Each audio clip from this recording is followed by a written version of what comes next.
तो बेटे को जन्म देने जा रहे हैं, घास को नहीं, पतवार को नहीं, तिन्ना को नहीं, धान को जन्म देने जा रहे हैं। बिना पूछे खेत में तिन्ना ही नहीं जमता है। हा? अपने मनवे का सब काम करता, अपने मन में जमता है, अपने मन में बढ़ता है, अपने मन में झड़ भी जाता है। पता है ना? लेकिन धान ऐसा नहीं करता है। तो धान चाहिए कि तिन्ना? क्या चाहिए? अब आप लोगों को समझ में आ गया होगा कि गलतियां कहां से हुई। बातें और भी है। अब से तैयारी करना। तो तैयारी करने के लिए अगर आप चाहते हैं कि सात्विक संतान हो, तो पहले तैयारी करना कि अब हमारे विवाह के 2, 4, 5, 6 साल हो गए हैं, अब हमें एक संतान चाहिए। तो पति पत्नी बैठ करके विचार कर लें कि आज तक हम जो भी कुछ करते रहे ऊटपटांग, अब से हम सात्विक जीवन बिताएंगे। अपनी काया को शुद्ध करेंगे, वाणी को शुद्ध करेंगे, मन को पावन करेंगे, और फिर सात्विक मन से, सात्विक काया से जब हम आप दोनों इकट्ठे होंगे, तब जब संतान आएगी तो कैसी होगी? अच्छी होगी। और गर्भ में आ गई, इतना से ही काम खत्म नहीं होता। धान रोप दिया, आपकी ड्यूटी खत्म नहीं हुई, पूरा अंत तक जिम्मेदारी, 9 महीने तक पूरी जिम्मेदारी आपको करनी पड़ेगी। माँ गर्भ में बच्चे को लिए हुए है और देख क्या रही है? तारक मेहता का उल्टा चश्मा। तो लड़कवा बहरे आई तो का करी? चश्मा सीधे लगाई, उतनी कार के तोड़ के फेंक दी। हाँ? सास बहू के झगड़े, वो तो पेट से ही सीख रहा है ना।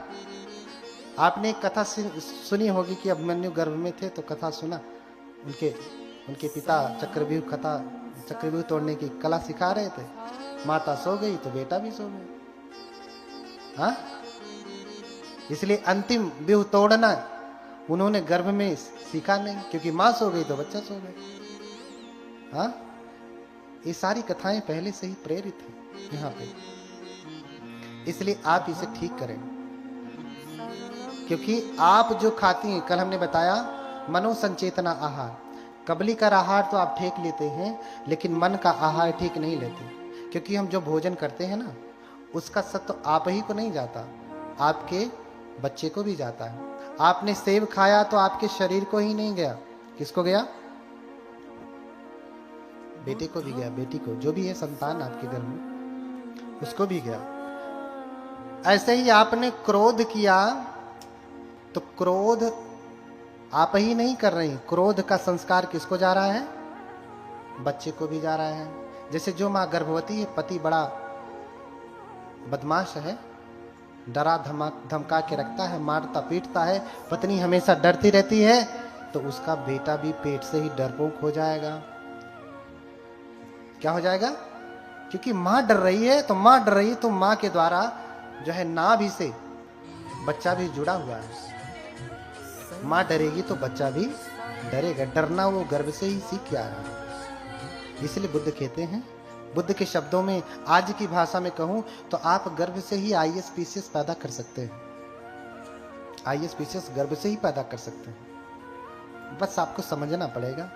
यही है बुद्ध का वैज्ञानिक धर्म। ये नहीं कि पानी कैसे बनता है, फिटकिरी कैसे बनती है। जान भी गए तो कौन सा तुम्हारा दुख दूर हो गया? बताओ।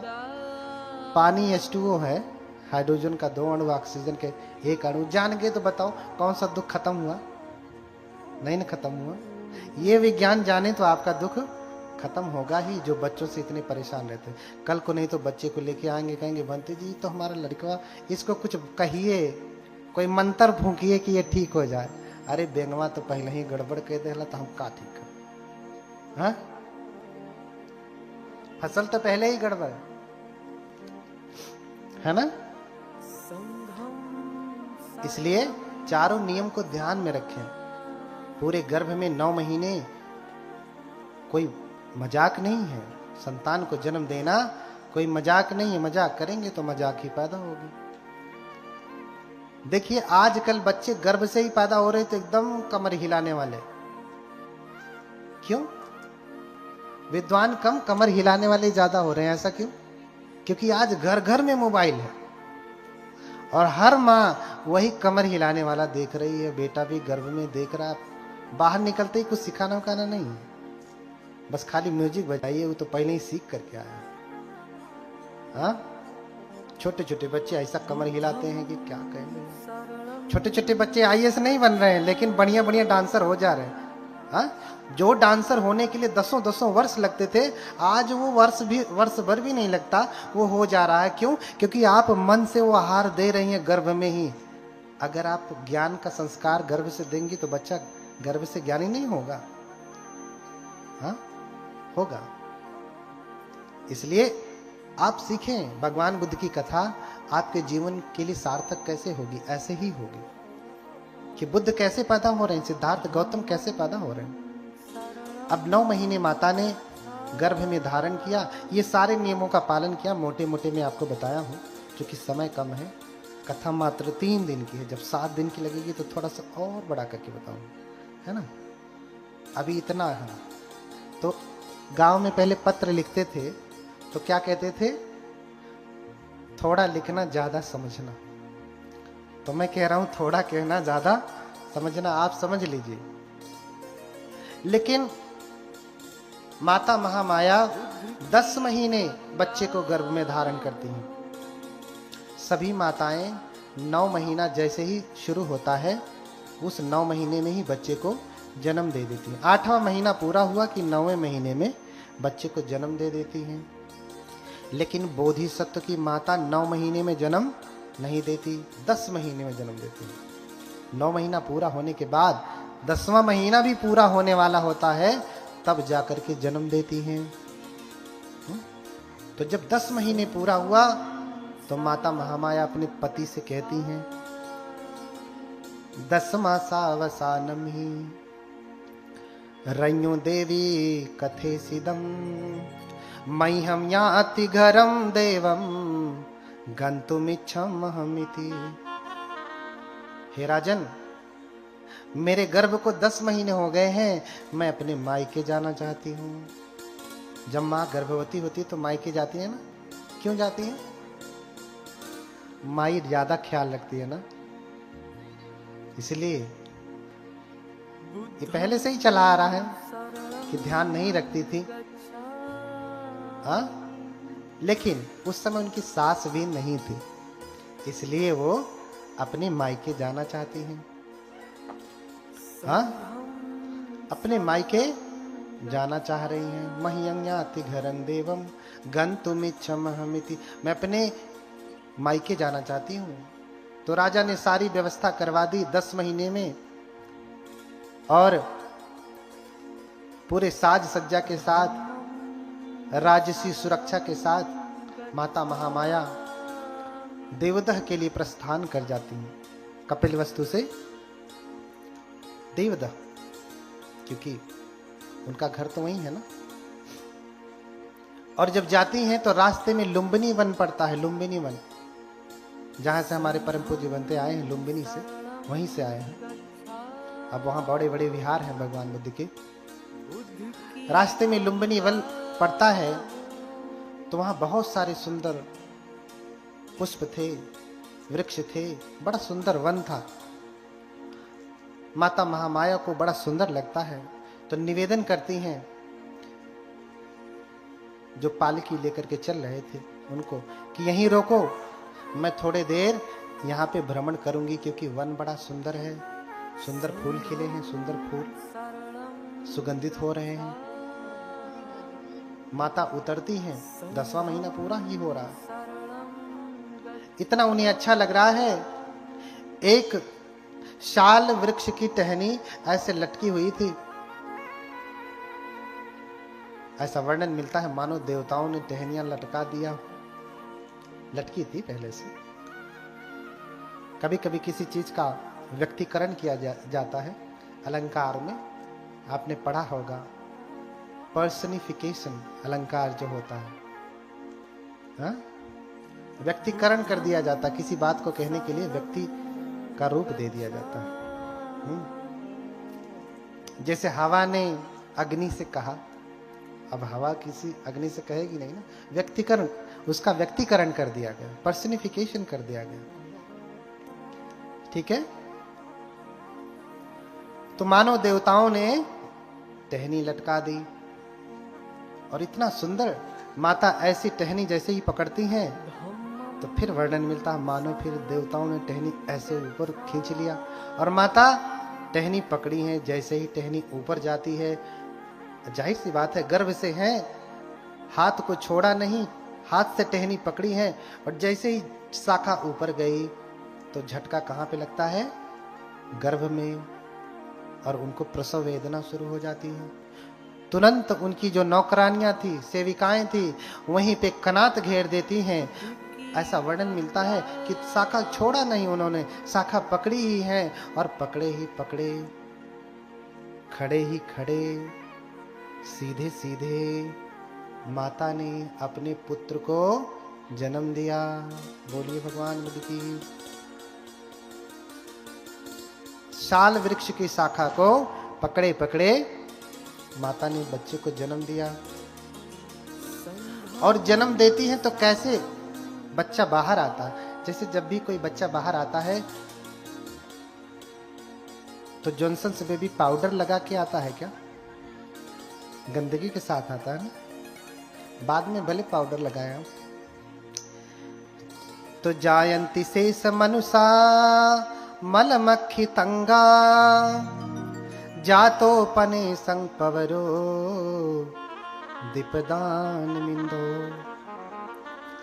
शेष मनुष्य जो जन्म लेते हैं वो कैसे जन्म लेते हैं? गंदगी के साथ लिपट करके जन्म लेते हैं। जायंती शेष मनुषा मलमक्खी तंगा जातोपने संपवरो दीपदान मिंदो। अचंत सन्नमल काशिकवथ कम ही निघित नघतर चारु मणि वसुधो। बोलिए भगवान बुद्ध की। तो शेष मनुष्य कैसे जन्म लेते हैं? गंदगी के साथ जन्म लेते हैं। लेकिन ये बोधिसत्व जब जन्म ले रहे हैं तो गंदगी के साथ जन्म नहीं ले रहे हैं। अचंत सन्नमल काशिकवथ कम ही निघित नघतर चारु मणि वसुधो। मणि देखा है? मणि चमकती है ना। अच्छा, हीरा की खदान माने कोयले की खदान आपने देखा है? उसमें क्या निकलता है? हीरा। अच्छा, कोयले की खदान में हीरा कहां से आ जाता है? कौन रख के गया था वहां? कोयले की खदान में, कोयले में जो जितना अंधेरे वाला है वहीं उसी में उतना ही प्रकाशमान कोई रत्न पैदा हो जाता है। हीरा जितना प्रकाशमान है, कोयला उतना ही अंधकारवान है, अंधेरा फैलाने वाला है। ठीक विपरीत जन्म लेता है। ऐसा क्यों? कहां से उसमें हीरा आ जाता है? कहां से आता है? कोई रखा होगा पहले से ना, ऐसा नहीं है ना। वो कोयला ही है लेकिन इतने वर्षों में तप करके क्या बन गया? हीरा। अभी हमारा जीवन भी कोयले जैसा ही है, तप करके क्या बनेंगे हम? हीरा, बुद्ध बनेंगे, बुद्ध। इसीलिए उदाहरण दिया गया। अचंत सन्नमल काशिक वथ कम ही निघित नघतर चारु मणि वसुधो। जैसे कोई मणि, जैसे कोई हीरा चमकता है ना, तो काशी के वस्त्र में जब कोई रत्न रख दिया जाता है, हीरा रख दिया जाए तो वो बहुत ही सुंदर लगता है। काशी का वस्त्र बहुत सुंदर होता था पहले भी और आज भी, है ना। सबसे बढ़िया साड़ी कहाँ की है? माता जी उधर पीछे वाली। ओहो, बोलिए भगवान बुद्ध की। बोलिए भगवान बुद्ध की। उधर पीछे वाली माता जी, गुलाबी रंग की। हाँ, सबसे बढ़िया साड़ी कहाँ के? बनारस की, काशी की। तो उस समय भी काशी के वस्त्र बहुत ही मशहूर थे, आज भी हैं। हाँ, पुरुषों के लिए और स्त्रियों के लिए, दोनों के लिए सबसे मशहूर, सबसे अच्छे वस्त्र कहाँ के हैं? काशी के हैं। तो जैसे काशी के वस्त्रों में कोई रत्न रख दिया जाए, चमकता है, ऐसे ही बोधिसत्व माँ के गर्भ से साफ सुथरे चमकते हुए बाहर निकलते हैं। निघित नघतर चारुमणि में शुद्धो, ऐसे ही रत्न की भांति शुद्ध वो गर्भ से बाहर निकलते हैं, गंदगी नहीं होती। ये गंदगियां होती क्यों है गर्भ में? क्यों होती है? अब वैज्ञानिक कारण देखेंगे तो उसके कई कई कारण हैं। उसका कारण मैं नहीं जानता। मैं इतना जानता हूं कि हमारे मन में गंदगी है। अगर शील का पालन नहीं किया है तो पुत्र गंदगी के साथ ही लिपट करके आता है। इतनी शुद्धता का कर्म कौन करता है आजकल? कोई नहीं करता, कोई नहीं करता। तो ये एक कारण कि बोधिसत्व अपने पुत्र को जन्म देती हैं तो साफ सुथरा, गंदा नहीं।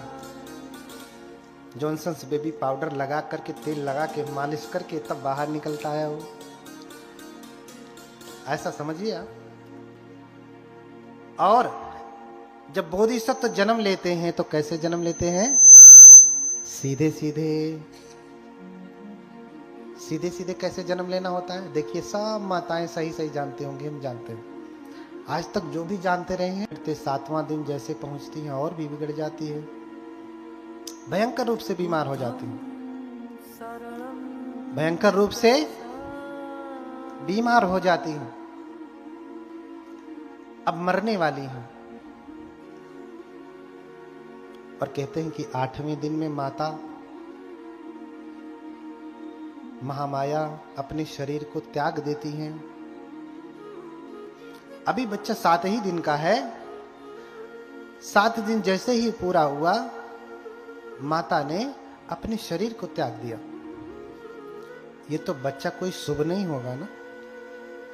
गांव में ऐसा बच्चा पैदा हो जाए तो लोग कहते हैं कि अरे ये तो भूत है, प्रेत है, पैदा होते ही अपनी माँ को खा गया।